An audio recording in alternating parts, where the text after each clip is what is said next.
So the first episode of Fruits Basket has arrived, and as someone who never watched the original anime or read the manga that this is based off of, I was pretty excited for this new anime adaptation, mainly because one of my very close friends, Izzy, is a huge fan, was praising it as much as you can possibly praise the series, and I've heard nothing but good things about this series and how it was going to be more than just a traditional like reverse harem or just, a bunch of pretty boys, one girl, and just, you've seen the formula done before. There was something special about this series, and walking out of the first episode, I have to say, I'm very impressed. I think the best way to describe this for anyone who hasn't experienced this yet is this is a series with a lot of personality, a lot of charm, with a kind of supernatural twist to kind of tie the entire package over. What I liked with this first episode is right away, the visuals to the show are really impressive. It kind of has a retro-esque aesthetic, kind of that classic shoujo style that you know and love from the manga kind of era around the time that this series was originally made, but it's definitely modernized. There's a modern polish to it, the backgrounds are crisp and detailed, the character designs, they feel retro-esque but still modernized so they don't look ugly or just like unrefined or anything like that. It definitely kind of feels like if you were to take an older shoujo style anime and kind of like redo it for a modern era, this is what you would get. It looks gorgeous. I think the animation for what it really was trying to do was it had a lot of charming and comedic scenes. That's where they kind of played around with the style and kind of fluidity to the scenes, and also the hyper detailed shots to kind of give you that kind of romantic aura. But overall, like, this was, like, for being a setup episode, getting you on board with our main character Toru and just the kind of like small handful of characters that we got introduced to, and there's going to be plenty more just based on the character listing on sites like My Anime List. What I like is how not only did you get a lot of information for the central character, but you also got a pretty decent chunk of information and also foreshadowing for where the series wants to go. You have this girl who has lost both of her parents. It's actually a pretty tragic and quite sad backstory of a girl who lost her father, but had her mother, and the mother seemed to be the best damn mother imaginable, but unfortunately accidents happen and she was killed. And it's just interesting to see, like, the episode starts off, she's living in a tent, and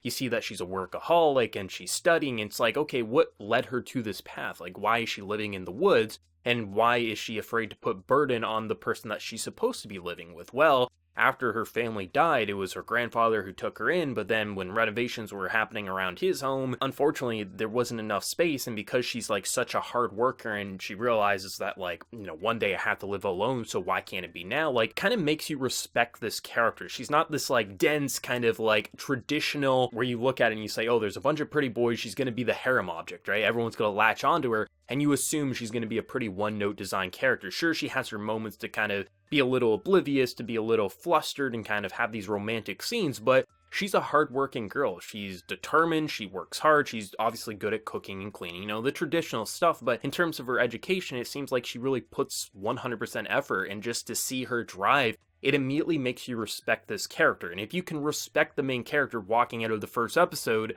that's a good sign for a series such as this. I mean, the episode starts off talking about zodiacs and just like Japanese folklore, and you're curious, like, okay, where is this going to go? And something I appreciated, and I assume this will kind of carry over into future episodes, what the subtitles did was, when she was talking about how she wanted to be a cat and not a dog, they kind of detailed it like, this means like she wants to switch her birth year so she could be in the year of the cat. I like that little detail because I'm not someone who's familiar with all the terminologies and just kind of styles of Japanese kind of folklore, so as long as the subs can keep up with that when they do specify things like that, that's going to be something that's well done and it's going to help people like me understand with what they're saying. Over the course of the episode, we're getting these like little hints of like, okay, she wants to be a cat, and then you'll have some characters like this prince of the school who's like, the cats suck. Obviously, there's going to be something specific with these zodiacs. I wasn't expecting the punchline to be that the characters were going to transform into their years. So like, the prince turns into a rat, you have one turns into a dog, and then you have this other guy who comes crashing in at the end who turns into a cat. And it just kind of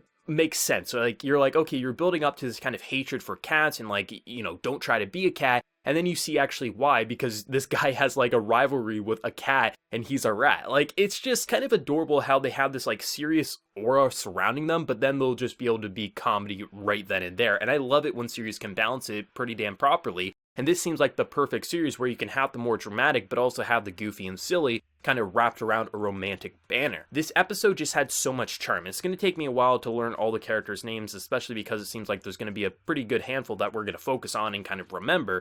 so it will take me some time, but still, like, I got a sense of the characters' personalities, the central three that we were focusing on, and how you have characters who you start off thinking, okay, they're a bit of a slob, they just don't want to clean their place, they just want someone to kind of cook and clean for them, but you definitely get a sense that they are a good person who also enjoys kind of poking fun when they learn someone like her is living in a tent instead of living in a house. Like, they have this way of kind of bickering, kind of flirting, kind of toying, and kind of tormenting, but it kind of helped give this sense of personality. A lot of times with series such as these, you kind of walk out saying, okay, you got 5 boys like these, and you're just like, it's different hairstyle and maybe a different quirk here or there, but I kind of got a sense of this overall connection that they have for one another, and it seems that, like, as the series gets going, you're just going to see more and more personality and connections be formed, and to know that there is this kind of supernatural twist, that's going to be quite exciting, especially for a character who doesn't want to be a dog but wants to be a cat in terms of the year. Like, I don't exactly know where they want the supernatural story to go with this, but I'm quite excited to see that, as it lets this kind of feel distinct from other series. You might look at Fruits Basket at first glance and say, okay, I know exactly what I'm going to get into, but then you see the ending of the episode and you're like, I actually have no idea what I'm going to get into. And even before the supernatural twist, there was enough personality to make this feel like it could stand on its own 2 legs, but having this much personality and kind of distinct just characteristics for all these characters, on top of having this supernatural twist, I think this will be a damn fun anime.